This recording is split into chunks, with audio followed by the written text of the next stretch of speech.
Cada día es una nueva oportunidad para aprender, compartir y crecer. Estás en Confianza con Amelia.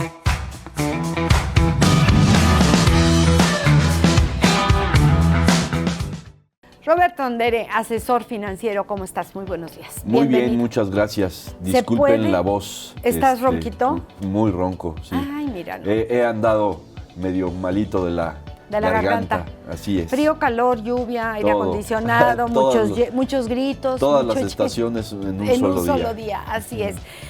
¿Se puede lograr la felicidad financiera o es así como un sueño, como una utopía? De algún día no me voy a preocupar del dinero. Bueno, pues vamos a descubrirlo. Vamos a ver si se puede. Déjame platicarles un poco cómo veo yo la felicidad financiera y por qué puse felicidad financiera. Sí. Porque normalmente hablamos de la palabra felicidad sola, ¿no? Y creemos que la felicidad pudiera ser un estado permanente y que siempre estamos o felices o no felices o tristes o con miedo. Y esto creo que no es así. La felicidad financiera no se refiere a cuántos millones de pesos tengo en mis cuentas bancarias o cuántos activos o qué patrimonio tengo. Así es. Etcétera. No se trata de eso. Se trata de si puedo dormir tranquilo gracias a que mis finanzas están estables, que si tengo esa paz mental, ese control sobre mis ingresos y mis gastos que me permiten dormir tranquilo, vivir en paz. Eso para mí es la felicidad financiera y pues investigando y leyendo sobre todo esto me surge una pregunta y que la lanzo al público y es si ustedes creen que la felicidad se puede comprar. Yo no creo. ¿Tú no crees Yo no creo que se pueda comprar. Muy bien. Es una pregunta retórica para tener la conversación. Sí, normalmente decimos que no se puede comprar. Sin embargo, un estudio en la Universidad de Princeton hecho por el Premio Nobel de Economía Daniel Kahneman, determinó en 2010 que la felicidad sí se puede comprar. Válgame Dios, convénceme. Y entonces, no necesitamos convencer a nadie, Okay. Solo te quiero presentar esta versión. Pero él sabe mucho de estos temas. Pues, y de felicidad sobre todo.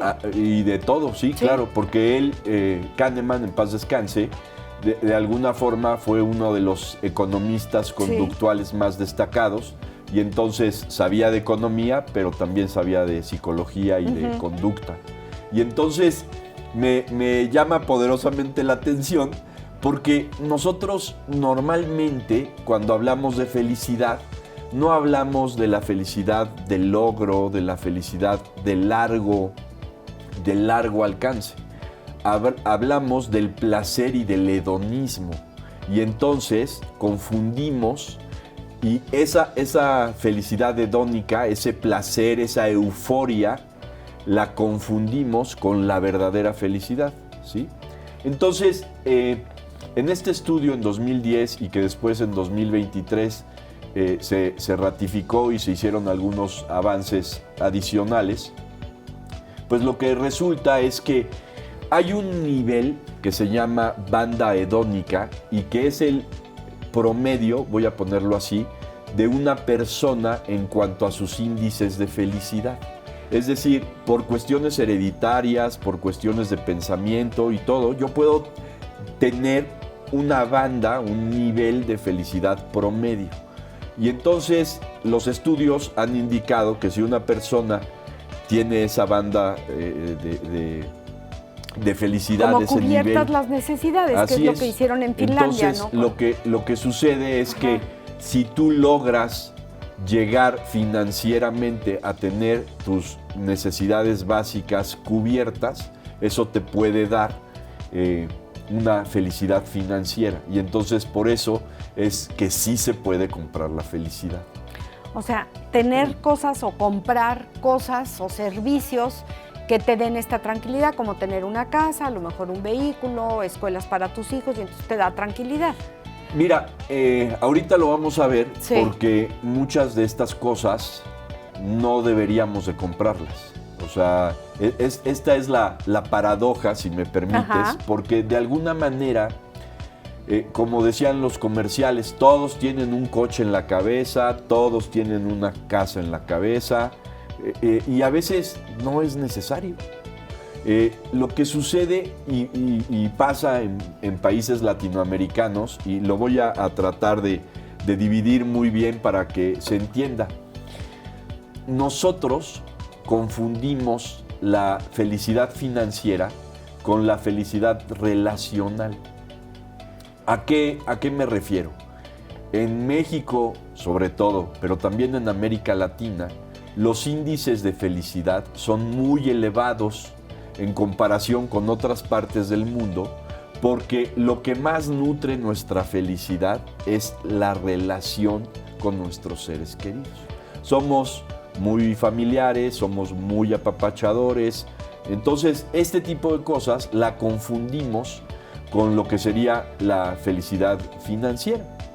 Y entonces tenemos aparte otro inconveniente.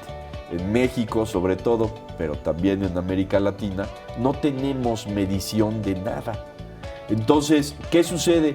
Una persona, de acuerdo a índices de felicidad, en algunas encuestas, reportan un índice de felicidad de 9.3, perdón, de 93%. Sí, ¿no? dije, no, Perdón, eso es sí, muy poquito. de 93%, Ok. sería 93 de cada 100 habitantes Se sienten reportan que son felicidad. felices, ¿sale? Pero esa es la felicidad relacional. Si nos vamos a la felicidad financiera, entonces este índice baja a 7, ¿sale? Entonces, este estudio de Princeton, como en Estados Unidos principalmente sí miden todo, tiene datos muy contundentes, y lo que dice es que una persona en el 2010, para ser feliz, una familia, tendría que tener un ingreso aproximado de $75,000 al año. ¿Sí? Estamos hablando cerca de 1,5 millones si cerramos el dólar a. ¿Sí? Entonces eso sería poquito más de 120,000, 130,000 pesos mensuales de ingreso. ¿Sí? Que no es el promedio que perciben los mexicanos. ¿o sí? No. Esto es Muy en lejos. Estados Unidos. Eso es en Estados Esto es en Unidos, Estados sí. Unidos. En México, el promedio está hecho diferente, y en México, si nos vamos a esas cifras, pues menos del 5%, menos de 5 personas de cada 100 estaríamos alcanzando esa felicidad. ¿Qué les quiero transmitir con esto? Creo que en México lo que yo recomiendo es que cada uno de nosotros sepa cuál es su felicidad financiera, en dónde está su felicidad financiera. ¿Qué es lo que sucede? Que no tenemos un presupuesto los mexicanos, no hacemos métricas de nada. O sea, yo me enfrento con familias que pregunto, a ver, ¿cuánto ingresas? Pues más o menos. Oye, ¿cuánto gastas en esto, en lo otro? Ah, pues más o menos. Sí. O sea, unas cosas tremendas. Pero es la mayoría. No, Somos la mayoría. Yo 99 creo. de Sí, cada 100. Claro. ¿No? O sea, es impresionante.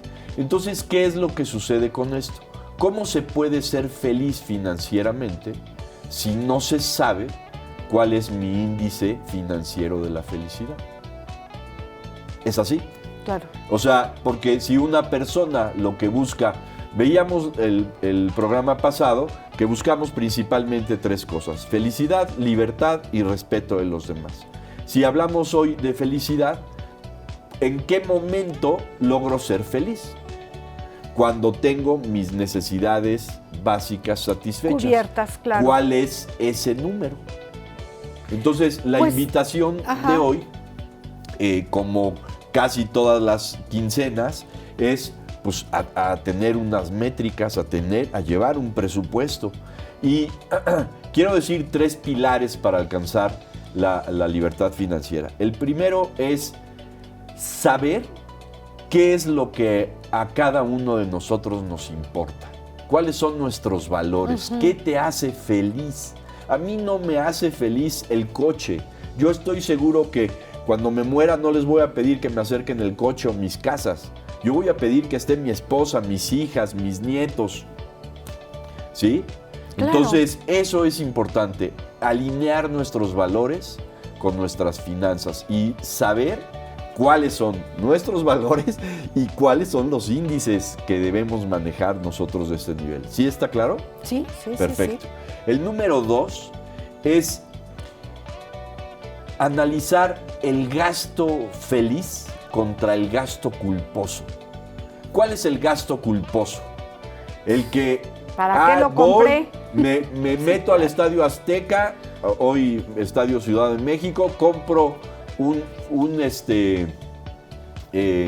compro un boleto para ver el Mundial y al otro día me estoy lamentando porque con ese dinero hubiera yo podido pagar la colegiatura. Entonces, analizar cuáles son los gastos que verdaderamente hago por lograr la felicidad, entendiendo que es las necesidades básicas satisfechas, y cuáles son por hedonismo, por placer inmediato. Ese punto es importantísimo, pero estoy partiendo de la base de que ya la persona sabe cuál es su nivel de felicidad. Claro. Porque si esta persona sabe cuál es su nivel de felicidad y tiene un excedente en el ingreso, que se lo gaste en lo que quiera. Claro, pero no te puedes gastar lo básico, ¿no? Como es la alimentación, la casa, los servicios, la educación de tus hijos. Pero ahí está la paradoja de sobre todo de los mexicanos, ¿no? Que es a los que me dirijo, y a los queretanos. Si nosotros supiéramos cuál es nuestro índice financiero de la felicidad, podríamos jugar, voy a decirlo así, con nuestros números, claro, y saber qué placeres culposos nos podemos dar. Según yo, la felicidad financiera es individual. Cada quien tiene sus metas, sus parámetros, qué te hace feliz, financieramente hablando, porque todo el mundo va a decir que, ay, soy muy feliz y mis hijos están sanos y tengo una familia unida, ¿no? Pero hablando de felicidad financiera, lo que para mí puede ser felicidad financiera, a lo mejor para ti no, y para Carlos Slim menos, ¿no? Si en época de mis hijos que estudiaban yo decía que me alcance para las colegiaturas, pues él se hubiera muerto de la risa. Entonces hay diferentes parámetros, no puedes con la misma tasa rasar a todos, ¿no? Completamente de acuerdo, pero la palabra clave, como siempre digo, y discúlpenme, pero es, pues depende. Uh-huh. Porque si hablamos de la felicidad financiera como tener las necesidades básicas cubiertas, pues las necesidades básicas cubiertas sí debería ser un promedio. Lo que pasa es que tienes razón en que en un país tan diverso y tan diferenciado en clases, en ingresos, en zonas, en todo esto, sí se convierte en algo difícil. Y también por la informalidad de los datos. Porque si hablamos de el ingreso de una familia promedio, pues muchas veces cuando se presenta el INEGI, que es el que hace las estadísticas y uh-huh, recaba los datos, pues muchas veces la información es al ahí se va. ¿Por qué? Porque la gente no lo conoce. O sea, a mí siempre me ha llamado la atención que cuando yo hago la reflexión con una persona hacia entrarle un poco a los números, a conocer su situación financiera, la gente se cierra muchísimo. ¿Por qué? Porque no los conocen. Es impresionante, o sea... Es que no hablamos de dinero. No hablamos de dinero, entonces tenemos que hablar de dinero. Sí. Déjame decirte, terminar con el tercer pilar que hablábamos, y es tratar de comprar tiempo y no cosas. Veníamos 3 pilares. Alinear nuestros valores con nuestro gasto, con nuestro dinero, saber qué nos importa y dónde queremos tener el gasto, ¿sí? La segunda es revisar cuáles son los gastos que nos acercan a la felicidad financiera y cuáles son los gastos culposos. Cuáles son esos gastos hedónicos, esos gastos de placer, pero que luego nos generan culpa. Y la tercera es comprar tiempo y no cosas. ¿Por qué? Ya lo vamos a ver la próxima quincena que venga, y hablábamos de 3 elementos fundamentales: felicidad, libertad y respeto. Creo que tanto la felicidad, la libertad y el respeto no nos lo da nuestra cuenta bancaria, nos lo dan nuestras decisiones. Y eso es lo que es muy importante que la gente sepa. Y por eso es que ya parezco disco rayado con la gente. A ver, ten un presupuesto, debes de saber cuánto gastas en qué. ¿Para qué? Para que tú puedas llegar a un momento. Imagínate una conversación, y con esto terminamos, de una pareja que va a empezar una vida juntos y él o ella llegan y le dicen: mira, yo tengo estos gastos y para mí esto es importante. ¿Tú cómo estás? Y la otra persona agarra y dice: ah, mira, pues yo esto es importante, estos son mis ingresos, cuáles son los tuyos, y ahí cruzan las cosas. Pues el planteamiento es completamente diferente a, como decían los abuelos, pues mantenerse con cascaritas de huevo. Claro, claro. ¿No? ¿En dónde te podemos localizar? En el WhatsApp 55 91 45 91 50 o al correo electrónico roberto.andere@orfin de orden financiero .mx. Muchísimas gracias, Gracias Roberto Andere. a Te ustedes. esperamos dentro de 15 días.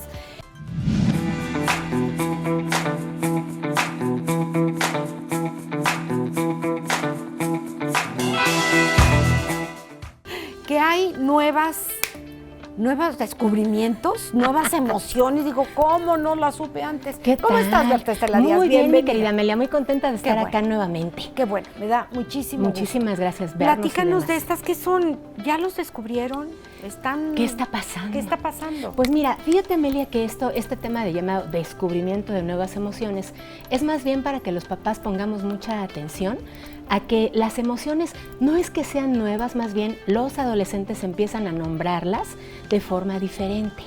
Y el descubrimiento que hacen más bien es de cosas que han vivido desde niños, pero que ahorita que están creciendo viven su experiencia de forma distinta y además les hace falta nombrarlas. Por ejemplo, fíjate, algo que de niños vivíamos todos era, yo creo que veíamos el mundo blanco o negro. Mi mamá está o no está, mi papá se fue o se quedó, punto, ¿no? Pero conforme vamos creciendo, mi querida Amelia, las sensaciones y las vivencias van siendo distintas. Entonces, un adolescente llega, ¿qué te gusta?, a los 12, 13, 14 años y se empieza a dar cuenta de que el mundo no es blanco y negro. Ya tenía hace Hay poco muchos grises. Hay muchos grises. Tenía Sí. una paciente adolescente que me decía, ya voy conociendo los matices de grises que tiene la vida. Y yo, ándale.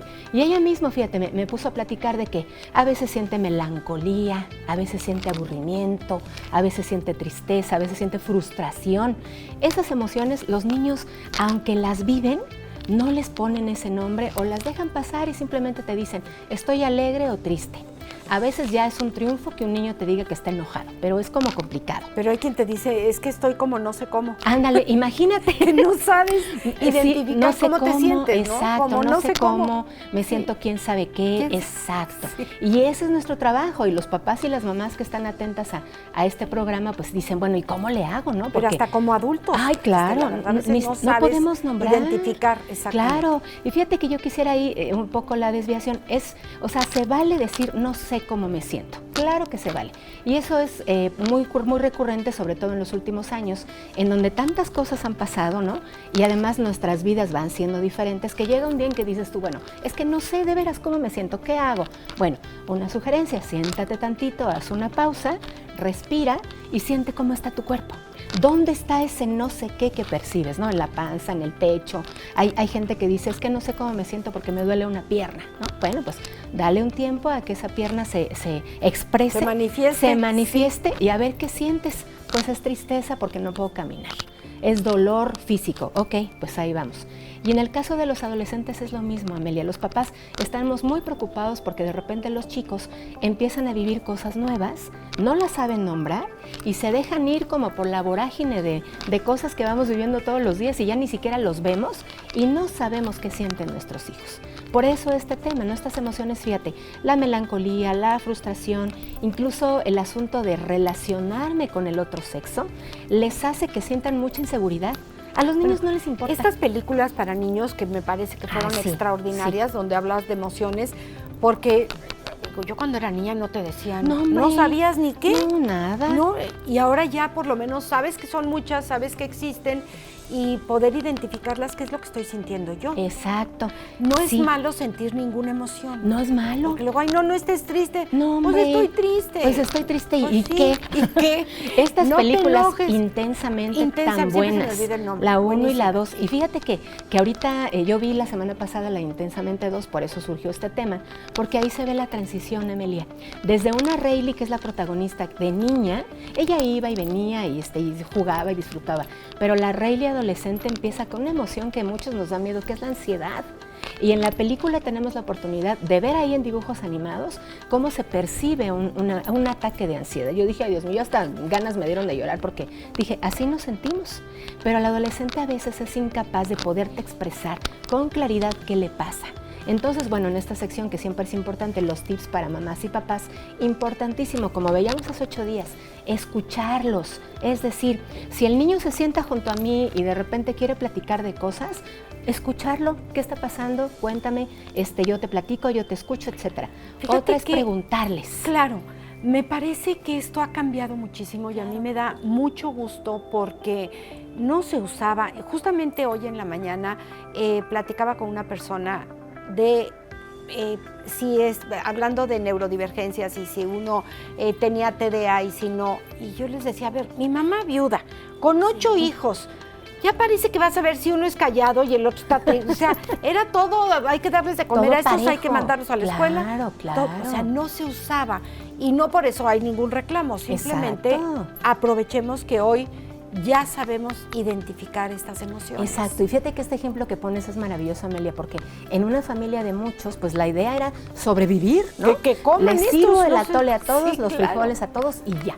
Ahora, con estas nuevas ventajas, pues caray, por eso hemos avanzado, ya podemos estar más cerca de ellos, van a terapia, pueden hacer grupos. Yo conocí hace poco un taller que diseñaban una psicóloga para que los niños pudieran dibujar su emoción y ella les ponía los monstruos de las emociones, ¿no? Sí. Entonces, a ver, ¿cómo se siente el enojo? ¿Cómo se siente la ansiedad, la tristeza? Hay otra que los adolescentes viven mucho, que es el aburrimiento. Y entonces decíamos, ¿no? La otra vez, el aburrirse es tan importante porque Qué bueno que se fomenta la aburran. creatividad, fomenta Sí. un poco de tranquilidad y de paz, ¿no? Eso hay que permitirlo. Tú les quitas las pantallas y ya están aburridos. Están aburridos y van y te dicen, ¿qué hacemos? ¿Qué hacemos? Sí. Yo, espérame tantito porque estoy guisando. Entonces, bueno, platicábamos el otro día de ponernos a hacer actividades sencillas, ¿no? Ponernos a dibujar, ponernos a ver el cielo, todo eso. Pero ahora el plus de esto es, ¿cómo te sientes cuando está mamá contigo? ¿Cómo te sientes cuando se ponen a dibujar? ¿Cómo te sientes cuando salen a caminar y ver el cielo? O sea, eso es como el punto extra de hoy, mi querida Amelia, porque los chicos necesitan ser escuchados. Y fíjate, de todas estas actividades que mencionaste, ninguna cuesta. Pues Porque ninguna, luego hay que te dicen, ay, todas es que son los gratis. cursos de verano están muy caros. Sí, pero estas son gratis. Son gratis. Y Salir a está treparte a los maravilloso. árboles es Claro, gratis. Ver la forma de las exacto. nubes es gratis. Fíjate, eso, ¿sabes qué hice ayer con mi hijo chiquito que de repente tiene fans de ¿Cuántos ser tiene? como 5? chef? Tiene 11. Ay, ya ¿y a qué cumplió hora nos 11. creció? Pues ya pasó ¡Sí! tanto tiempo, Dios de querida, mi vida. y ya no quiere venir tampoco. Ya antes venía, pero era Exacto. chiquito. Bueno, pero pues fíjense, pasa él el ahí, en ese proceso de niñez a adolescencia, ahora él dice, si voy con mi mamá a la tele, pierdo tiempo para jugar, ¿no? Entonces yo le digo, no inventes, allá es una experiencia, Lo que antes saludas, le ¿no? encantaba le Exacto, deja de gustar le y deja está de bien gustar, también. Está bien, pero muchas veces los papás no estamos preparados a las negativas de los hijos. Sí. Queremos que todo siga, ¿no? También el hijo mayor ya no se quiere ir de vacaciones con nosotros, ya prefiere quedarse, ¿hacer qué? Pues no sé. Entonces, ese respeto, pero fíjate, juntándolo con lo que platicábamos la clase pasada, Es la como entrevista, clase, ¿verdad? sí. La cápsula pasada, hay que comunicarse. O sea, si yo me siento incómoda porque mi hijo no quiere acompañarme a la tele, se lo puedo decir. Y eso es una comunicación 1 a 1 bien importante porque entonces le ayudo a mi hijo a expresar sus emociones y a que está bien lo que él está sintiendo. Ok, hijo, a mí me da tristeza, me gustaría que fueras conmigo, saliendo podemos ir a desayunar. No, pues que no. Ok, muy bien, lo respeto. Validamos emociones y esto es muy importante porque no solía hacerse cuando éramos niñas nosotras. No estés triste, no estés enojada, ponte alegre. Y yo decía, pues no tengo ganas. Las niñas bonitas no se enojan. No se enojan, no se ponen, te ves muy fea cuando estás triste. Pues me veo fea, pero así me siento. Claro. ¿No? Eso es como la nueva moda, por decirlo ahora, que el adolescente tiene derecho como a ver el mundo de forma distinta. Pero ha sido un nuevo aprendizaje sí, para los papás es también. nuevo aprendizaje, y por qué supuesto. bueno, o sea, a mí me encanta ¿verdad? este tema de dime cómo te sientes y está bien, cómo te sientas. ¿Cómo te Estoy sientas? enojadísimo, está bien. Está bien. Estoy tristísimo, está bien. También llorar, ¿no? Claro. En los tiempos pasados no llores porque, bueno, se nos dice, se te corre el maquillaje. Pues ahora Y ya el luego maquillaje. los hombres no lloran. Claro, los hombres no lloran. Hay maquillaje ahora antiagua y los hombres pueden llorar. Pero el tema es aquí de verdad que si tú estás viendo a tu hijo que está teniendo dificultades para expresarse, lo ves que se empieza a aislar, que empieza a llegar más tarde, que empieza de repente a inclinarse más por la copa o por algo, te acerques. Yo siempre les digo a los papás, están en todo el momento de buscar al niño, de agarrarle la mano al adolescente de 14 años. ¿Cómo te puedo ayudar? Y algo bien importante, fíjate, Amelia, platicarle a nuestros hijos cómo fue nuestra propia adolescencia. Claro. Eso es importantísimo, porque si no, el niño dice, bueno, mi mamá ya creció siendo, o sea, ya está siendo mamá y nunca tuvo infancia ni adolescencia. O sea, puede Pues ser no. que nunca, si no nacimos como mamás, ¿verdad? puede ser que lo que te gustaba antes ya no te guste y se Claro aleje, que sí, pero lo claro que que creo sí. que no se vale es que te alejes y no me importe y ni siquiera pregunte cómo estás, cómo Y te lo sientes. dejes, exacto. ¿no? Entonces que él sepa que estamos al pendiente. Exactamente. No quieres convivir mucho, no te quieres ir de vacaciones, bueno, pero ¿cómo te sientes? ¿Qué vas a hacer? Está bien, ¿qué necesitas de mí? Lo que muchos papás hacemos, la verdad es que también a mí luego me gana, nos sentimos tan frustrados que nos alejamos, ¿no? Me espero tantito a que se le pase el coraje, a que se tranquilice y ya pasó una semana. Sí. Entonces ya no se va a acordar para decirme la próxima semana qué era lo que le enojó el domingo. Entonces en este momento yo creo que es válido poder hacerlo. Por ¿no? supuesto. Ujú. Berta Estela Díaz, muchísimas gracias. Validar las emociones de los hijos y de nosotros también. Así es, También por se favor. vale sentirnos como nos estemos sintiendo en este momento. ¿En dónde podemos localizar? Muchas gracias, pues en el 442-378-2016, mensaje de WhatsApp, y en la página vivesanando.com, la primera B es V y la siguiente es B de bueno. Vivesanando.com. Muchas Perfecto. gracias.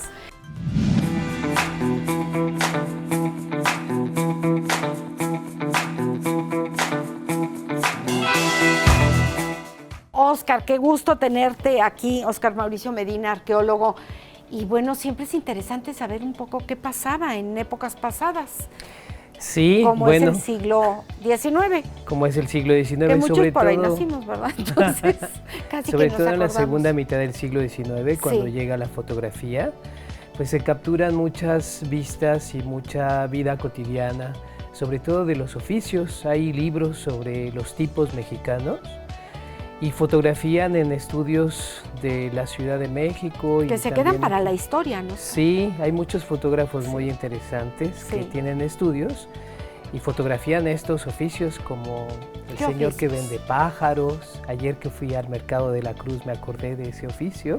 Es muy remoto, desde el siglo XIX. Traían las pajareras. Traían las una tras pajareras, otra. iban caminando, el panadero, el pollero y hay Oye, otro. habían unos pajaritos que sacaban la suerte. Y entonces Sí, todavía, había una cajita, todavía hay. todavía hay. Para los chavos había una cajita que tenía muchos papelitos. Entonces le decimos su suerte. Entonces sacaban al pajarito y el pajarito, pues con el pico, sacaba un papelito y lo que venía ahí es como las galletas chinas de la suerte, pero Exacto. en pajarito. En pajarito. Sí, y te decían cómo te iba a ir y bla, bla. ¿no? Sí, el vendedor de pan. Y alguien muy característico de esta época fue el sereno. No sé si recuerdan esa Claro, expresión. las 12 y sereno. Será el sereno. Será el sereno, que es el que cantaba las horas. Es el que cantaba las horas porque no había electricidad todavía.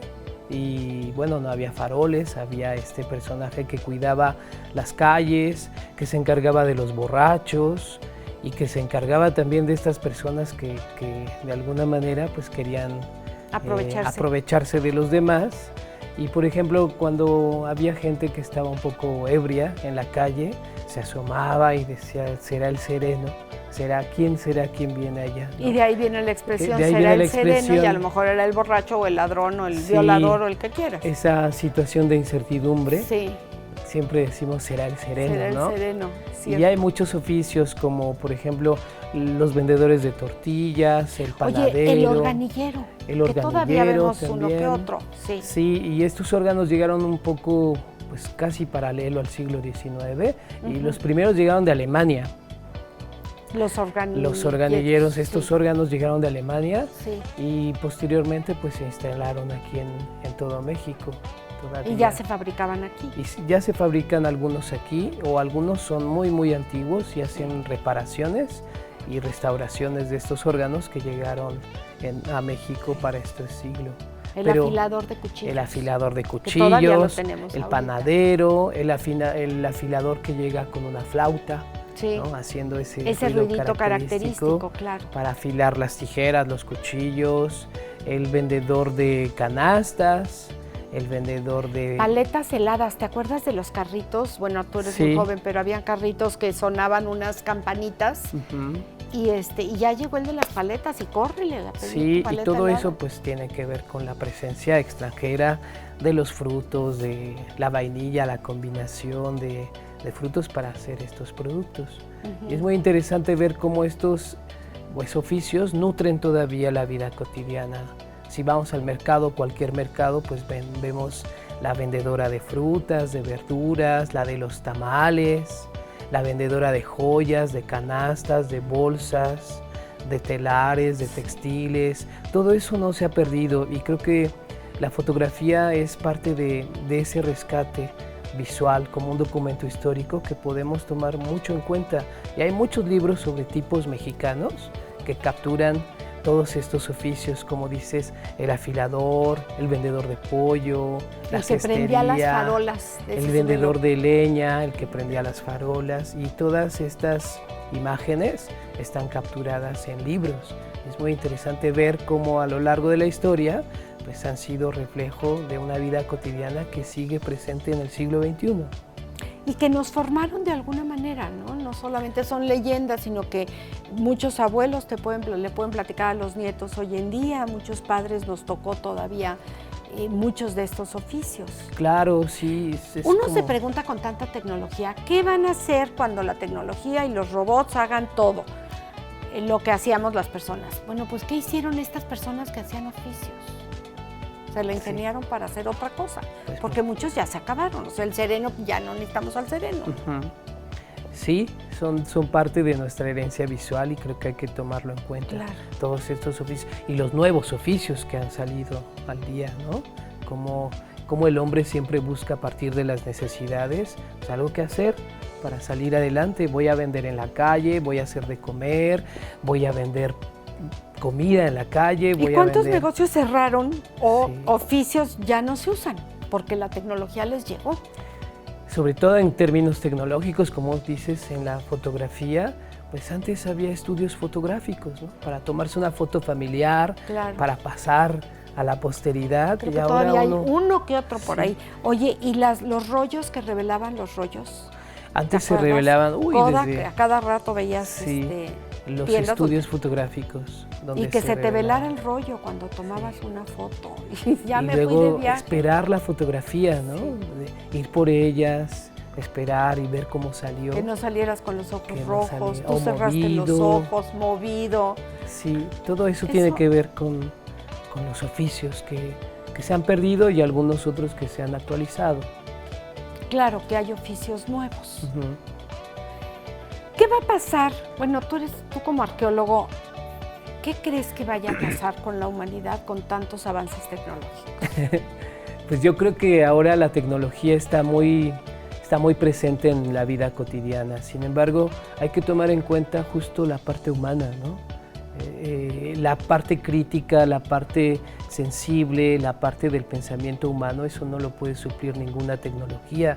Hay que saber criticar, hay que saber hacer las preguntas adecuadas, no importa si es inteligencia artificial o no, pero hay que saber preguntar para obtener las respuestas adecuadas.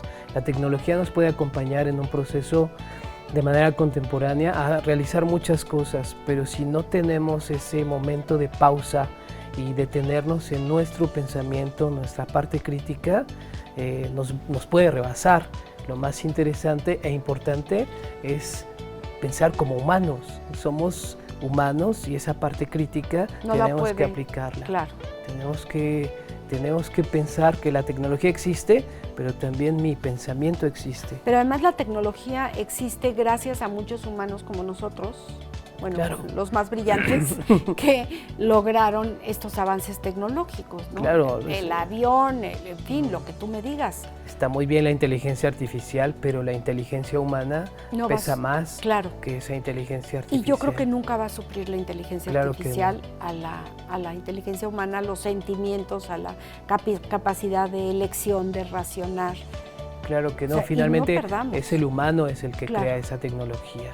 Y parece que ahora nos está rebasando, pero hay que detenernos para pensar en ello. ¿Qué tanto la necesitamos? ¿De qué manera la utilizamos? ¿Y cómo la aplicamos en nuestro quehacer y en nuestra vida cotidiana? Y, Oscar, lo que se ha dicho mucho, que la utilicemos nosotros, sino que nos utilicen la tecnología, ¿no? Porque a veces estamos así como nadando de muertitos, a ver qué dice la IA. Bueno, pues, ¿pero qué dices tú? Claro. ¿Tú qué opinas? Me lo dijo la IA y lo voy a hacer como ella me dice. Como ella me dijo. Pues no, pero ¿qué opinas tú? ¿Dónde está tu crítica, tu parte crítica y tu pensamiento? Claro, y cómo no perdernos. Exactamente. Oscar Mauricio Medina, muchísimas gracias. ¿En dónde podemos contactar? Pues muchas gracias por la invitación. Mi correo es omauricio.medina27@gmail.com. Mauricio.medina, tenemos uno aquí, Mauricio.medina 66@anahuac.mx. Es el de la universidad. ¿Tus alumnos cómo van? Pues están descansando. Ahorita sí, ahora toca descansan, vacaciones. pero ya pronto entramos a dar clases. Perfecto, muchísimas gracias. Pues,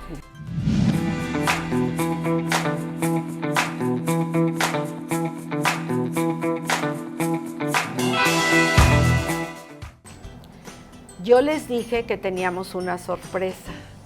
Así o más, Catrina Barroca, mi queridísimo Eric de Luna, qué bárbaro, eres bienvenido. Me haces el programa, qué bárbaro. Ve nada más. Pues mira, Amelia, aquí estamos ya con nuevo vestuario, 27 años, gracias a tu maravillosa idea.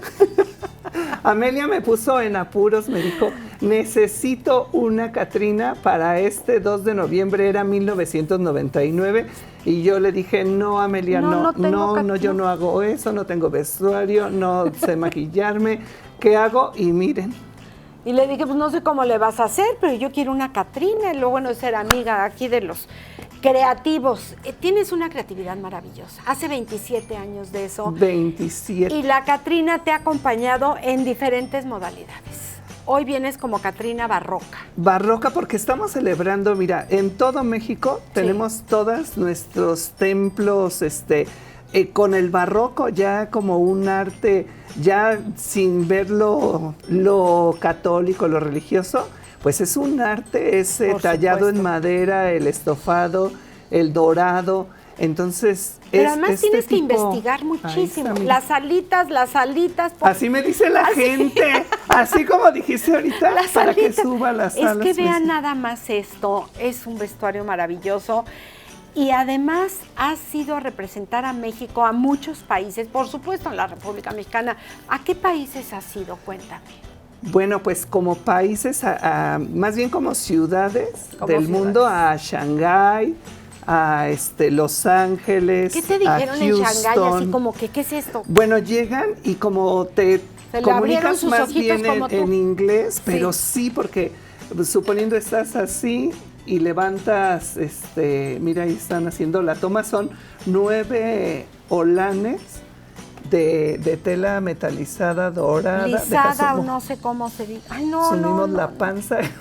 No, hombre, ¿cuál panza? Muchas mariposas. Muchas mariposas. Porque también eso tiene este vestuario, que con este vestuario celebramos el 50 aniversario de que se descubrieron los santuarios de mariposa monarca en Michoacán. 50 años. 50 años de que salió la investigación en la revista Nat Geo donde ya se sabía o se dio a conocer cuál era la migración. La ruta que seguían las monarcas. La ruta de las mariposas, que fue un trabajo de años, o sea, como de 15 años. Claro, como que por qué salen del norte, por qué llegan aquí, por qué a Michoacán, por qué siempre al mismo lugar. No son las mismas las que se van y las que regresan. No. A mí eso me tiene impresionado. 4 generaciones de mariposas. Y entonces también festejamos eso porque esa revista salió en 1976. A 2026, claro. National Geographic son 50 años. Y yo estuve también en una revista, en una Nat Geo, aparte de la mía, en 2015. Sí. No, en Confianza con Amelia desde en la revista, esa fue la original. Ahí estuviste, fue la primera. En la revista fuiste portada de la revista. Entonces ahorita yo me siento como que soy la copa del mundo. Pero es que aparte te iba a decir, viene muy ad hoc, vienes muy dorada, muy de copa. Muy dorada, es como el oro prehispánico también, o sea, si hubiéramos evolucionado así naturalmente, pues a lo mejor hubiéramos llegado a esto con ese oro prehispánico, el oro de Monte Albán, por ejemplo, sí. Que también es muy tallado, muy elaborado, pero en modo prehispánico. Edith de Luna, para hacer un vestuario y toda esta transformación, estudias mucho previamente. Así es, sí. O sea, no es de que se me ocurre ahí hacerla. Sí se me ocurre, pero luego tenemos que hacer una justificación. Sí. Ya ves que ahora soy 100% UAC. Estoy en la Facultad de Artes, orgullosamente Leones, y les mando un saludo a todos los compañeros de Artes. Y estamos en docencia de las artes, en la licenciatura. ¿Estás dando clases? No, estoy tomando clases. ¿Estás tomando clases? Tú dirás, pero a esta edad, calavera flaca, estoy tomando clases para tener una licenciatura. Claro. Y en esa licenciatura, porque ahorita que dijiste de investigación, pues tenemos que investigar, pero ya con rigor académico, en lugares específicos. Qué padre que te metiste a estudiar. Sí. Maravilloso. Dime una cosa, ¿sabes cuánto pesa el sombrero? Pues pesa mucho, vamos a decirlo así. No sabemos exactamente. Mira, el sombrero no pesa, así si tú te lo pones, dices no pesa. Pero si ya lo traes 3 horas, sí pesa. No, claro que sí. Y te baja la piel de la frente, te la va haciendo hacia abajo, y luego hay que ponerte hacerla hacia arriba, cremitas y todo. Cremitas y botox y algo. ¿El maquillaje lo cambias de acuerdo al vestuario? No, maquillaje es el mismo desde el 99. Ha ido evolucionando en el sentido de, por ejemplo, las líneas, los degradados, pero básicamente es el mismo maquillaje. Los vestuarios sí han cambiado, eso sí. Claro. Han cambiado porque hay vestuarios como que son como lo que decimos del barroco mexicano, son muy elaborados, con mucho detalle, muchas flores, tiene plumas, tiene las mariposas. Lentejuelas por todos lados. Lentejuelas. No. ¿Dónde guardas los vestidos?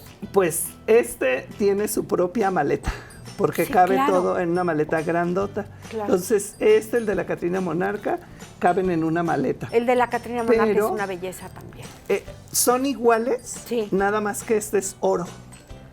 Ya, y el otro es amarillo. El otro es negro no es amarillo, es con naranja. Negro naranja, naranja, tienes toda Pero la razón. Tengo otro igual que me apoya Leti Méndez, le mando también un saludo a Leti. Color cobre, porque ese lo hicimos para representar Santa Clara del Cobre, pero no se nos ha hecho.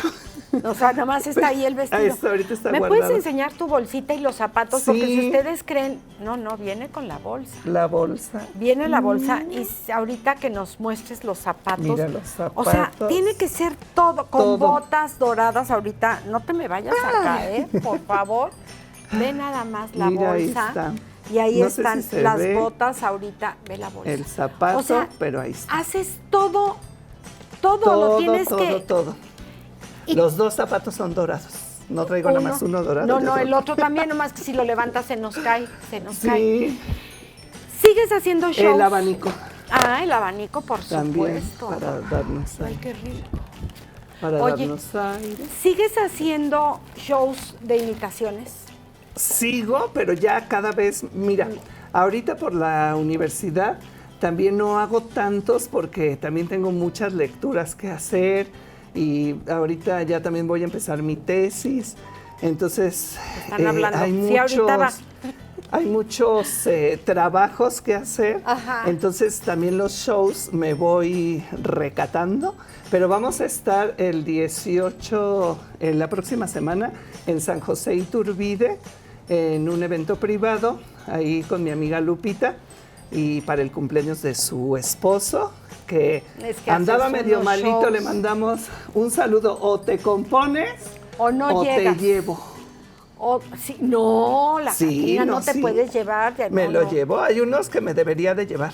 Ay, sí, yo te paso una lista. Tienes una lista ya. Vayan haciendo su lista ¿A quién y me la quieren pasan que se por lleve Face. la ¿A Catrina? quién quieren que me lleve? Oye, ¿te vas a Xcaret cuándo? Nos vamos ya para el 28 de octubre, vamos a estar en el Festival de Tradiciones de Vida y Muerte del 28 de octubre, 29, 30 y 31, 1 y 2 de noviembre. Entonces, ya va a ser sorpresa el estado invitado. Entonces, todavía no sabemos quién va a ser, pero ya en agosto, o sea, el mes que entra, ya les vamos a decir quién es el estado invitado. Pero es nuestro vecino, les doy esa pista. ¿Para arriba o para abajo? Para el occidente. Oye, ¿y ciudades me decías que has visitado? Bueno, estuvimos en Houston, Los Ángeles, San Francisco, Miami también. Yo nunca pensé alguna vez ir a Miami, pero solo, ¿te acuerdas cuando veíamos la serie Miami Vice? Sí, claro. Entonces, solo ahí, pero pues ya estuvimos también con la Catrina en Miami. También en Berlín, en ITV Berlín, de hace 2 años. ¿Y te invitan a ferias turísticas? A ferias y a fiestas, porque ibas a decir, en las ferias turísticas también se hacen fiestas para los turoperadores y los prestadores de servicios turísticos cuando termina la expo. Entonces hay veces me verán en París, por ejemplo, a las 2 de la mañana o 3 saliendo de un evento. Sí, y como dijo mi tío Nacho, hay que morirse borracho para no sentir tan gacho. Por si me ven así, es pues sí, eres un tú. Tequilita. Claro, pero por supuesto, muy válido, además después del trabajo. Estragos. Oye, Shanghái también, ¿cómo te recibe? Shanghái, fíjate que tan diferente a nosotros. Esa fue, Amelia, una súper oportunidad, porque como bien dices, bueno, primero sacar tu visa. Porque no sé si sepan, amigos, pero las visas que son para China no te las dan para entrar a todo China. Si tú solicitas ir a Shanghái, tu visa solo te sirve para Shanghái. Y si te sales, por la razón que quieras, y vas a, no sé, a Pekín, a Beijing, cuando llegas te piden tu visa. Y dices, no, yo tengo mi visa, me la dieron para Shanghái. Pues es que es nada más para Shanghái. Entonces tienes que pagar otra visa para ir a Pekín, otra para ir a Beijing. Por eso no he ido. Oye, entonces... Sí, no, es mucho problema. ¿Qué te dicen los de Shanghái? ¿Qué te dicen los de esas culturas tan diferentes? Bueno, pelan los ojos? Sí, se sorprenden porque pues para nosotros es muy común la tradición de las Catrinas, de la muerte, para nosotros como mexicanos. Pero ellos no entienden nada. En otros países, el asombro es que si en verdad nos comemos la comida de los muertos, que si en verdad les cantamos a los muertos, que si en verdad les llevamos flores, que si en verdad nos sentamos en las tumbas a convivir con ellos, que si en verdad la Catrina es ser tan imponente, tan real. Entonces, cuando ven el desfile, por ejemplo, el que no existía, pero que se hizo a raíz de la película de James Bond, el gran desfile de Catrinas en la Ciudad de México, les sorprende mucho. Ya la película Coco, por ejemplo, de Disney, esa película también nos dio mucha apertura con los niños, porque los niños de otros países antes se espantaban Y ahora, ¿qué crees? Ahora ya se acercan a la Catrina, le piden la foto, le quieren ser como ella, o te dicen, yo tengo un vestido igualito al tuyo. Mi vida. Y yo sí digo, ay, mis vidas. Eric, podría platicar contigo 10 programas seguidos, de verdad que es una delicia. Gracias por estar aquí, porque yo sé que somos consentidos, que hay que decirlo, sí. ¿no? Me dijo, nomás porque eres tú voy. Dije, ándale. Pues. Voy con todo el vestuario puedes ir a nuevo. donde quiera, pero con este vestuario. No, porque no podía ni subir las escaleras de yo aquí sé el trabajo que le cuesta a Eric de Luna. ¿En dónde te seguimos en redes? ¿En dónde te contactamos? En redes sociales estamos en Facebook como Eric de Luna y en Instagram como @Eric_de_Luna. Y también en YouTube como Eric de Luna. Entonces, como y ahí para si te quieren contratar, para shows, para lo que sea. Sí, me pueden mandar un mensaje vía inbox. Querida Catrina, muchísimas gracias. Mi bolsa, no te hagas. Ay, ya me gustó, es que tengo una fiesta en la noche. Gracias, Eric de Luna, te quiero y te agradezco muchísimo esta visita.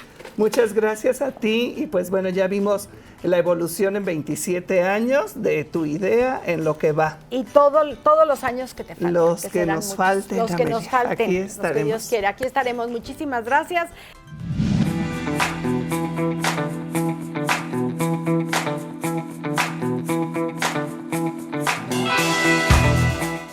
Doctora Rosalía Reynoso, qué gusto que estés aquí con nosotros, de la Facultad de Química de la Universidad Autónoma de Querétaro, nuestra querida UAC.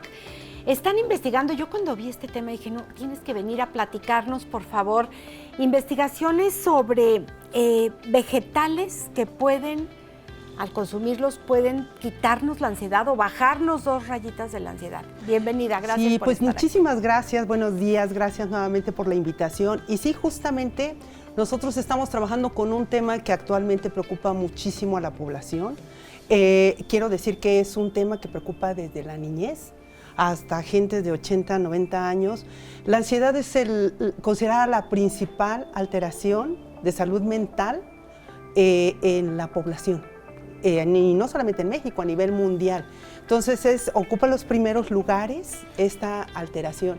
Entonces, bueno, ¿por qué nosotros empezamos a trabajar en ello? Porque justamente los jóvenes en la universidad son uno de los blancos más importantes en población que están presentando ansiedades y ansiedades extremas, severas. Entonces, en ese sentido, pueden llevar a decisiones pésimas. Claro, ese es lo más lamentable de todo, que cuando uno, o sea, es crónico ya, la ansiedad es, bueno, algo, antes de continuar quiero decir que la ansiedad es algo normal, es una respuesta que tiene nuestro cuerpo cuando siente alguna amenaza. Es la manera como responde nuestro cuerpo es a través de la ansiedad. Sí, doctora, y es una manera de poder, claro, de poder defendernos o poder huir. Sí. Entonces eso es muy bueno, pero el problema es cuando se vuelve crónico y se vuelve severo. Entonces ahí es cuando vienen todas estas complicaciones de la ansiedad que puede llevar a cosas tan drásticas. ¿Cómo sé si tengo una ansiedad ligera, no sé cómo se diga, media, ligera, media, severa, crónica? Ok, sí. Existen diferentes maneras de evaluar, diferentes tests que sirven para poder evaluar. Esos tests obviamente necesita aplicarnos gente del área, gente especializada pero existen diferentes cuestionarios para poder nosotros determinar qué nivel de ansiedad se tiene, y en ese caso se clasifica, puede ser una ansiedad leve, una ansiedad moderada o una ansiedad severa, pero se requiere a través de una persona especializada. No, lo pueden hacer psicólogos. Nosotros trabajamos con el departamento de neurobiología, con una persona que es especialista en este tema. Ella aplica los cuestionarios, está capacitada para ese tipo de interpretación también, porque no solamente basta hacer el análisis, sino también la interpretación. Y entonces en ese sentido, pues podemos saber qué nivel de ansiedad podemos tener y, bueno, tomar medidas, que es lo importante, porque al final lo que sucede es hasta dónde nos puede llevar la ansiedad, que es la preocupación, y por eso la preocupación con los jóvenes. Hasta dónde nos puede llevar, por ejemplo, a nivel universitario. Yo creo que les surgen muchísimas preocupaciones a un joven, ¿no? Desde exámenes, pero también la otra cosa es una preocupación enorme que tienen los jóvenes, ¿qué les espera? ¿Qué esperan en un futuro? ¿Qué van a hacer cuando ellos egresen? Una preocupación enorme. Claro, en este mundo tan competitivo, tienes que alcanzar de tantas carreras, claro. no les viene nada fácil. Exacto. ¿Qué están estudiando con esos extractos de en vegetales? ese sentido, bueno, nosotros tenemos muchos años estudiando plantas. Nos dedicamos a la parte herbolaria de México, y lo que nosotros hemos tenido, durante muchos años hemos trabajado con plantas que se han estudiado para beneficios, para tranquilizarte, que es básicamente pues relajarte. Y entre estas plantas, por ejemplo, las más importantes que todo el mundo conoce, que es el té de tila, la damiana, o sea, existen muchísimas plantas en México que se usan con ese fin. Que ha sido tradicional de muchísimos años. O sea, en los mercados, por ejemplo, donde se vende la medicina herbolaria es muy común ese tipo de plantas que nosotros podemos conseguir. ¿Cuál es la preocupación que tienen las plantas? Por ejemplo, en este momento nosotros estamos estudiando una planta que se llama toronjil morado, que muy poca gente conoce, pero es una planta endémica, es de México. Y muy poca gente la conoce, pero es una planta que se ha considerado con alta capacidad ansiolítica. ¿Qué problema tiene? Que dependiendo de la dosis que tomemos, como el fármaco, o sea, puede provocarnos somnolencia, sí. Se pasa uno y puede provocar letargo, somnolencia, y entonces depende de las dosis. También eso es importante aclarar, que porque sea natural sí. Nos podemos tomar lo que queramos. En ese sentido, nosotros lo que estamos buscando es qué podemos hacer para poder tener una bebida que sea recomendable y poder nosotros recomendar las dosis. O sea, hacer porciones de bebida y decir, esta es la dosis que tú puedes tomar. ¿Qué es lo que también estamos buscando? Y creo que ahí viene la novedad del estudio. Sí. Resulta que, por años todo el mundo ha usado en sus casas los búlgaros. Pero los búlgaros, en los últimos años, todas las bebidas fermentadas han cobrado muchísima relevancia en salud. Resulta que ahora toda la gente hace bebidas fermentadas porque traen un impacto muy bueno en salud. ¿Y qué significa eso? Lo que antes para una ama de casa era preparar sus búlgaros, y estaba dedicada todo el día a estar cambiando, limpiando sus búlgaros, era un problema y mucha gente dejaba de hacerlo. Bueno, resulta que eso ha sido ahorita un boom en los últimos años. ¿Es lo mismo que el kefir, que está tan de moda? Bueno, ahora sí, la gente en realidad, el término correcto es kefir. Pero mucha gente no entiende que son búlgaros. Sí, es lo mismo. Es lo mismo, pero mucha gente no entiende. Cuando uno les habla de kefir, no sabe si es una bebida muy sofisticada, son los búlgaros. Pero hay búlgaros o hay kefir que es kefir para leche, que es el que toda la vida hemos preparado en casa, el kefir de leche. Pero hay un kefir también para agua, que muy poca gente sabe. ¿Qué hace la diferencia en los kefirs? O en que en realidad, ¿qué cosa es? Es toda una mezcla. Por ejemplo, kefir trae una mezcla de diferentes tipos de bacterias y levaduras. Y que en realidad esa bacteria o levadura produce un compuesto que hace que se aglutine y se forman los gránulos de kefir, que es lo que normalmente nosotros trabajamos en casa, ¿no? Con lo que preparamos nuestros búlgaros. Bueno, ¿qué es lo que es interesante aquí? Que dependiendo del kefir, no sé si ustedes han tenido oportunidad de probar, el público en general, alguien te regala un kefir y es un kefir que puede ser muy ácido. Pero otra persona te regala un kefir y puede ser un kefir delicioso, muy esponjoso, y tiene características diferentes porque eso depende qué tipo de bacterias traiga cada kefir. Entonces, pero lo más importante, y yo creo que es donde nosotros estamos entrando, resulta que esas bacterias que trae el kefir es un probiótico, es algo que nosotros podemos tomar, la leche está fermentada y puede esas bacterias, por ejemplo, tener beneficios importantes en salud porque colonizan el intestino. Y atacan a las bacterias patógenas, tenemos menos riesgos de infecciones. ¿Es parecido al jocoque? Es parecido, pero primo hermano. Es un primo hermano, pero no es lo mismo. Incluso ni el yogur es lo mismo porque traen diferentes tipos de bacterias. Sí. Entonces, el kefir es considerado una bebida láctea como muy completa. Trae diferentes tipos de bacterias. Lo más interesante de esto es que no solamente trae bacterias para el intestino. En los últimos años se ha identificado y se ha reportado que el kefir trae bacterias que le llaman psicobióticas. Entonces, que estas bacterias, cuando nosotros las consumimos a través del kefir, tienen un impacto muy positivo, por ejemplo, en ansiedad, en depresión. Ahora aquí, ¿cuál es el tema para la población? ¿Qué kefir lo trae? Porque no todos los kefir lo traen. O sea, a lo mejor puedo tener la suerte que alguien me dé un búlgaro y que pueda traer ese tipo de bacterias, pero puede ser que no. Entonces, el objetivo del proyecto es, nosotros colectamos diferentes donaciones, o sea, la gente nos ha donado diferentes búlgaros y lo que nosotros buscamos en todos estos cócteles de bacterias es quién de ese cóctel trae estas bacterias que van a tener un impacto en la ansiedad, en la persona ansiosa. En la persona ansiosa. O sea, no todos son lo mismo. No todas las bacterias son lo mismo. Entonces aquí lo interesante, ojalá que tuviéramos la suerte de decir, ojalá me toque un kefir con ese tipo de bacterias, pero adicionalmente traen algo muy bueno. Nosotros estamos haciendo bebidas, por ejemplo, estamos usando el toronjil morado, que ya se usa por la población para la ansiedad. Pero lo que nosotros estamos haciendo es, ¿qué sucede con muchas de estas plantas medicinales que tienen un sabor amargo o no un sabor muy agradable? Cuando nosotros fermentamos, cambiamos sabores y aromas, pero lo más importante es que en ese medio crecemos la bacteria.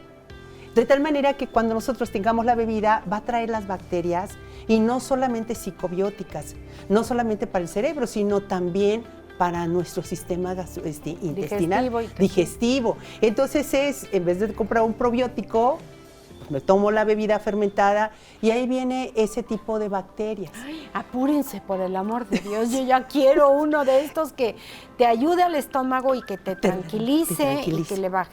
Por lo pronto, pues si acostumbran los búlgaros, pues sigan con los búlgaros, sigan con el kefir, que el kefir es un producto caro, ¿no?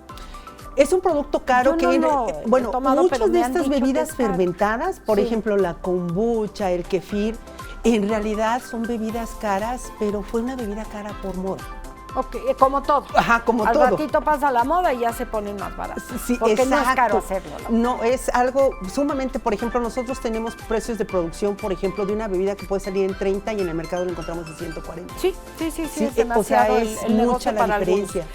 Doctora, ¿en dónde te podemos localizar? Ok, nosotros estamos en la Facultad de Química, en el Departamento de Investigación y Posgrado de Alimentos, en la Universidad Autónoma de Querétaro. Entonces, ahí es donde nosotros estamos realizando estas investigaciones. Te agradecemos muchísimo esta plática y bueno, a cuidarnos y bajarle 2 rayitas a la ansiedad.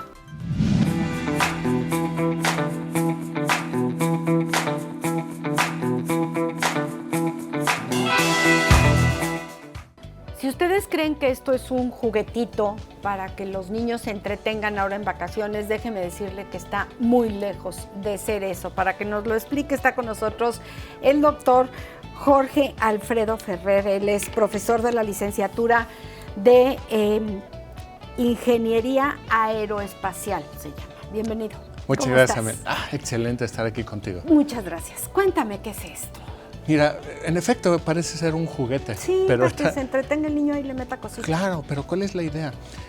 Que nosotros, con el tiempo, esa pequeña estructura pueda crecer algo más interesante, lo que sería un satélite. Esa clase de estructura se les llama nanosatélites, el tipo CubeSat. Y le vas completando cosas, le vas poniendo electrónica, paneles solares, y estas se lanzan al espacio. ¿Para qué? ¿Qué van a hacer en el espacio? Bueno, hay de muchos usos. De entrada, puede ser demostrador tecnológico que te sirva para ganar experiencia a ti, de que puedas comunicarte con algo allá arriba, que mande información y sobre todo, pues que te sirva como el primer intento, ¿no? La primera experiencia. Y antes podíamos pensar, no, pero pues eso lo hacen los rusos y eso lo hacen los gringos y algún otro país europeo. Esto se está haciendo aquí en Querétaro. En Querétaro y en la universidad. Ahí en la UNAM, así es. Así es. Y sobre todo, fíjate que vivimos un punto coyuntural en donde ya la Federación le está apostando a generar nuestros propios satélites aquí en México. Este que tenemos aquí ya parece más satélite. Platícanos qué es y para qué sirve. Mira, ese le llamamos el nanosatélite Caoto. El responsable técnico es el doctor Rafael Chávez Moreno. Y la idea es con ganar experiencia para generar fotografías en baja resolución. es básicamente lo que nosotros queremos. Fotografías del espacio. De la Tierra. Estando en el espacio, así es, fotografiar la Tierra, claro. Así es. Y por ejemplo, tiene muchos usos. Agricultura de precisión, puedes tener, por ejemplo, uso de cómo se encuentra el sargazo, cómo va avanzando, etcétera. Nosotros como país pagamos mucho dinero por imágenes que no son nuestras. Aquí la idea es ya generar nuestras propias imágenes para un uso directo. ¿Quién toma estas imágenes actualmente? Pues satélites. Muchos países y nos las venden. Te voy a dar un ejemplo de qué tan crítico es esto. Cuando ha pasado desastres aquí en Guerrero, por ejemplo, donde fue en Acapulco, tardamos mucho tiempo en acceder a imágenes en tiempo real que nos permitiera tomar decisiones. Tardaron en llegar 2 o 3 días. Sí. Si nosotros tuviéramos nuestros propios generadores de imágenes, como esta clase de tecnología, podríamos tomar decisiones de una manera más rápida. Entonces la idea es pues tener elementos para que los tomadores de decisiones se puedan mover más rápido. Ahora, esto, Jorge, cuesta muchísimo. Entiendo que sale carito el juguetito. Sí. No, es un ejemplo, para poner 1 kilo o lo que sería el equivalente a un volumen de cuesta como $30,000. Nada más esto. Ahora imagínate estos grandes satélites de varias toneladas, es carísimo. Pero pues el punto es, le estás invirtiendo tecnología que te va a servir a ti para mejorar muchas cosas, para utilizarlo, para prevenir. Y dejaremos de pagar así es, esa es la idea. Los demás. Así es. Y por ejemplo, con que lo vamos a lanzar desde Japón, ya estamos en la recta final. La idea es el modelo final, ya que se pueda mandar a Japón por ahí de diciembre. Esta es una maqueta solamente, pero sí te puede dar a ti una idea de cómo luce, ¿no? Sobre todo aquí en la parte de abajo se están ilustrando componentes que serán las cámaras que se utilizarían para tomar fotografías del territorio nacional. Y aquí lo importante es, si bien es pequeño, si bien es un primer intento desde Querétaro para desarrollar nuestra propia tecnología, es que sea un demostrador de nuestras capacidades para después generar satélites más grandes. ¿Cómo aprendieron a hacer esto? Pues mira, existen metodologías, ¿no? Dentro de muchos libros, colegas que nos han ayudado, pero sobre todo yo creo que ha sido crítico nuestro socio tecnológico para desarrollar esto, que es Japón. Japón. La Agencia Espacial Japonesa junto con el Instituto Tecnológico de Kyushu han sido muy abiertos y nos han estado guiando poco a poco en un proceso que es muy complejo. Ahora, incluso, ahora sí que se mochó con una lana, ¿verdad? Bueno, ahí CEDESU nos ha apoyado realmente. Claro, que CEDESU de Querétaro, ellos han creído en nosotros, ellos siempre han tenido una gran visión para poder realmente el Estado posicionarlo como un desarrollador tecnológico de punta. Y esto sería el primero de muchos proyectos que ya tenemos en puerta. Es que tenemos que apostarle y tenemos que invertirle a nuestros cerebros, que hay muchos, y a la tecnología de Querétaro, y dejar de estar comprando, rentando, pidiendo favores, bueno, que no son favores, te los cobran, pero ya vimos que sí tenemos, que sí tienen ustedes la capacidad de hacer esto. Claro, y que seamos un referente nacional, porque evidentemente antes no se entendía bien la utilidad de esta clase de tecnología y ahora afortunadamente vivimos una coyuntura muy interesante donde la Federación le está apostando a generar sus propios satélites y eso es algo fabuloso que tenemos que aprovechar. ¿Para cuándo se tiene programado lanzar esto? Se tiene programado que se lance, que se envíe a Japón y de diciembre al siguiente trimestre de 2027 se plantea una ventana de lanzamiento. Créeme que en cuanto sepamos eso, queremos venirles a contar. Por favor. Por supuesto, para que no solamente aquí en Querétaro, sino en todo el país se enteren de todo lo que estamos haciendo. Claro, porque es un orgullo finalmente para todos, ¿no? Es un orgullo para los queretanos, es un orgullo para los mexicanos, pero a veces ni siquiera nos enteramos de lo que está pasando, de lo que están haciendo. Para empezar, muchos no entendemos, ¿no? Que Isabel, explícame cómo se usa, para qué sirve, cómo... ¿Lo lanzan y luego qué? ¿Se queda en el espacio? Así es. Así. Pero se queda en el espacio un cierto tiempo. Se programa algo que le dicen su... ¿cómo le puedo decir? ¿Como un tiempo de vida? ¿Como caducidad? Es que hay una palabra, se le programa una vida con un proceso sustentable de autodestrucción. Ok. Para que, ¿cómo se destruye? Pues simplemente se hace el estudio, se le llama estudio orbital, donde más o menos se predice en qué momento allá arriba, al seguir dando vueltas, poco a poco va a perder altura y se va a impactar contra la atmósfera de la Tierra y solito se va a destruir. Se desintegra. Se desintegra y ya, así es, para ya no seguir generando basura espacial allá arriba, ¿no? Evidentemente esto sucede muy bien para satélites de este tamaño, sin embargo para satélites mucho más grandes, ahí es otra ¿Cómo destruyes un satélite grande? Hay de dos sopas. Uno, haces el cálculo para que se estrelle en la atmósfera y después aterrice en algún océano. Después se recupera y ese ya se desecha, ¿no? O hay otros que en lugar de que aterricen en la Tierra, los lanzan lejos de la Tierra a algo que le dicen órbita cementerio, para que se queden ahí. Ahí se quedan. Así es. Y ahí no ensucian, no se queda como basura. Sí, porque imagínate el problema, tienes uno de estos ahí arriba, llega otro, no, chocan y van a generar basura, escombros, y uno dice, bueno, pues ¿cuál es el problema? Sí, pero ¿cuántos hay? Hay muchos ahorita. Y el problema de que haya muchos es de que están viajando a velocidades muy, muy rápidas, en donde un simple tornillo podría atravesarnos sin mayor problema, ahora sí que ni nos avisaría. Y ese es un problema muy, muy grave. ¿Han chocado? Sí, claro. Sí. Incluso partes de uno que chocaron, chocó con otro y eso va generando pues lo que sería una cascada de desechos. ¿No tenemos ningún riesgo en la Tierra de que algo choque y nos vaya a caer? De entrada nosotros no, pero los que están viviendo cerca de los centros de lanzamiento sí les han tocado de todo, que les caigan motores, piezas de aviones, y piezas de los cohetes que se lanzan. Incluso hay fotos muy interesantes donde está una granja y al lado tienen un pedazo de motor. Que les cae, que ovni, nada de ovni. No, es un cohete, ahí está. Subió. Sí, Luego nos pasas fotos claro, para poderlas mostrar y bueno, pues aprender un poquito más de... Claro que es un mundo como de ciencia ficción para muchos de nosotros. Sí, no es, y si me permites, ya mientras ya se acerca más la fecha de lanzamiento, quisiera también traerte al responsable técnico de este. Me encantaría. ¿No? Para que platiquemos contigo y sobre todo sea él el que también te platique, ¿no? O sea, cómo lo hemos vivido, ¿no? Y sobre todo que ha sido, como dicen por ahí, mucho dolor, muchas lágrimas, mucho entender qué sucede. Mucho esfuerzo también. ¿Cuánto tiempo tienen haciendo esto desde que inició este proyecto? Pues fíjate que tuvimos muy buena suerte. En la pandemia fue cuando nos dieron, antes de la pandemia, el proyecto grande con CDSU. Vino la pandemia y eso nos alborotó muchas cosas. Cambiaron muchas, pues, cómo se pedían partes que necesitábamos. Tuvimos muchos retos que solucionar y hasta ahorita ya lo estamos sacando. ¿Los materiales de dónde llegaron? Pues mira, hay diferentes, pueden llegar a Estados Unidos, de Europa, etc.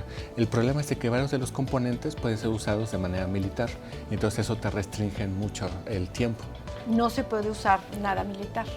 Pues sí lo puedes usar, pero tienes que pedir permisos. Okay. Entonces, haz de cuenta, un componente que va aquí adentro, tardamos 2 años en que nos lo liberaran de Estados Unidos.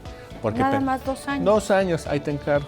Claro. Sí, no, es todo un reto. O sea, aparte de trabajar, aparte del costo económico, la paciencia que tienen que tener para que esto llegue a funcionar. Sobre todo entender cómo sería la cadena de, pues todo esto de compra para saber dónde se te puede trabar, dónde tienes que firmar diciendo esto es para uso pacífico, para uso de investigación, no para militar, no para comercial. Y sí, es todo un tema. ¿Quién regula todo esto del espacio? Pues mira, hay muchas cosas, hay muchas asociaciones que lo regulan. Por ejemplo, quien regula cómo transmites, ¿no?